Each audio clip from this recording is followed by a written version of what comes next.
Emotional intelligence. So many people talk about how do we become intelligent when it comes to our emotions.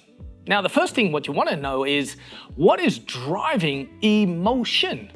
And that is actually how we think, how we process information. Do you know your brain has got a story factory up here?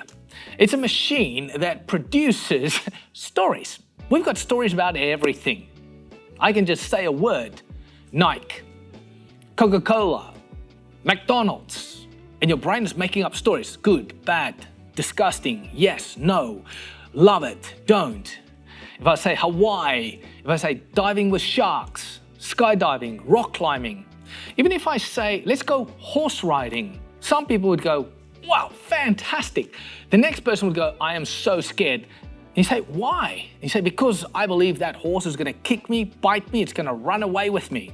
Other people are going to say, that will be so awesome on the other hand, which would be fantastic. What a journey. Horses are so good and so nice and so intelligent.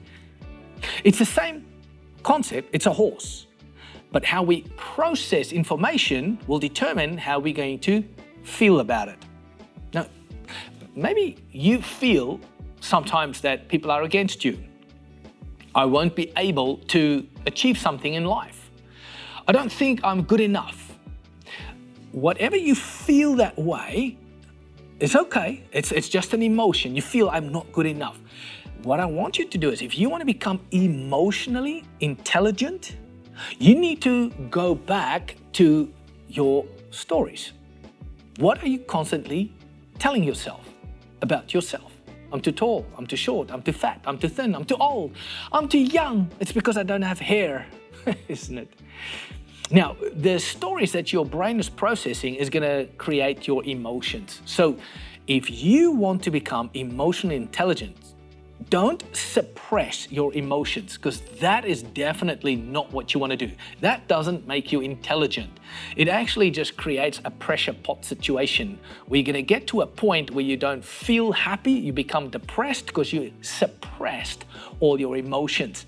You actually want to laugh and have fun and enjoyment, not all the time, but you want to live life. And the best way to become emotionally intelligent, how you can control your emotions, even if you are angry, upset, frustrated, if you see some of your staff is not doing their work, how do you not suppress that, but become emotionally intelligent? So how you can do it is you need to change or understand the story, or better, the factual side. Now, what I normally do is when my brain makes up a story about an event that will alter my emotions, what I do is I always ask myself, is that a story or is that a fact? Let's say public speaking. If I'm going to speak in front of a large auditorium full of people, my emotions might be running wild. I feel overwhelmed. I feel anxious, nervous. I always ask myself, Trevor, what are you thinking? So I then understand all the stories. There's going to be so many people. I'm going to fail. I'm going to go bright red. I'm going to trip over my words. There's other people here who's more senior than me. So what I do is I say to myself, how do I control my thoughts? Okay, there might be some people here who's more senior than me. Great.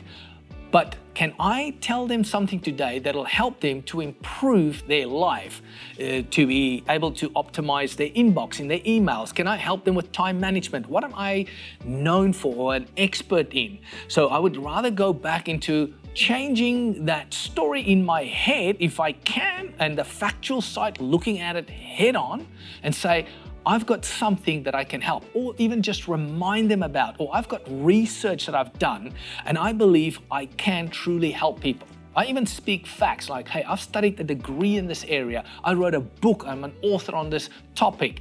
That factual side changes the story in my head, which will ultimately change my emotion. And that is how you get emotional intelligent, is by not just suppressing your emotion or trying to change your emotion or to just smile or put on a brave face that I see a lot of people try to do to mimic or to change the emotion. What you really want to do is to take charge of your processing of your stories and your facts in your head. By doing that, you're going to become emotionally intelligent. My name is Trevor Ambrose. Follow us on all our social media platforms. You can also head to our website at trevorambrose.com.